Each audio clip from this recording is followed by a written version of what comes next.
ఒక మాట చెప్తున్నాను, ఎస్ మిస్టర్ పవన్ కళ్యాణ్, ఇది మా అయ్య జాగిరే, మా తెలంగాణ ప్రజల అయ్య జాగిరే, 4 కోట్ల ప్రజల మనుషుల యొక్క అయ్య జాగిరి. నీ అయ్య జాగిరి కాదు, ఫస్ట్ గుర్తుపెట్టుకో.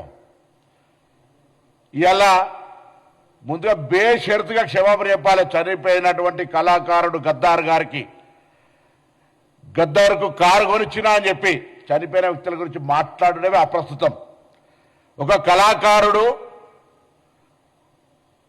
ఒక భావజ్వాల వ్యాప్తికి సంబంధించిన వ్యక్తి చనిపోయి అమరుడై అతన్ని మేము ఈరోజు తెలంగాణ ఉద్యమానికి సంబంధించినటువంటి ప్రజాస్వామికవాదిగా ఆయనను గౌరవించుకునే సందర్భంలో ఆయన కారు కొట్టించిన అని చెప్పి ఈరోజు నేను తెలంగాణలో ఉన్నటువంటి అన్ని దళిత వర్గాలు ఒకసారి ఆలోచన చేయాలి. ఆయన అహంకారం ఇయ్యాల కూడా మేము ఏ అహంకారానికి వ్యతిరేకంగానైతే పోరాడినామో, ఏ దురహంకారం అయితే మా మీద ఆధిపత్యం చెలాయించద్దనుకున్నామో అదే దురహంకారము, అదే ఆధిపత్యంతో ఇలా మాట్లాడుతూ ఉన్నాడు.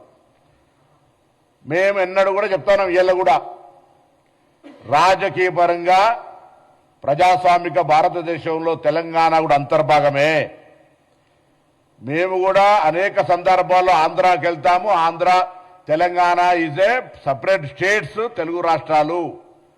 కానీ ఆయన మాట్లాడినటువంటి ప్రెస్ కాన్ఫరెన్స్ చూస్తూ ఉంటుంటే ఇది పాకిస్తానా ఇండియా అని మళ్ళీ మాట్లాడుతూ ఉన్నారు, పాస్పోర్ట్ తీసుకోవాలని.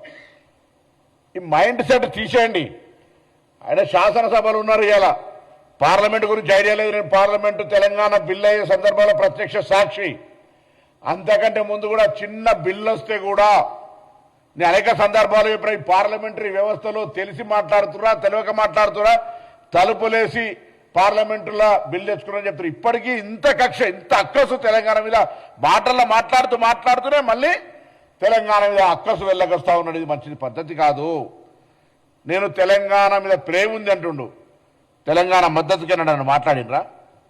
తెలంగాణ అమరవీరులు చనిపోతుంటే వాళ్ళకి ఎప్పుడైనా నువ్వు సంఘీభావం, అరే ధైర్యంగా ఉండండి, తెలంగాణ పోరాడి తెచ్చుకోవాలని చెప్పినావా? అవహేళన చేసినావు. తెలంగాణ ఏర్పడితే 11 రోజులు అన్నం తినలేదని చెప్పినటువంటి వాడివి, తెలంగాణ ఏర్పాటును అవమానించినటువంటి వ్యక్తివి.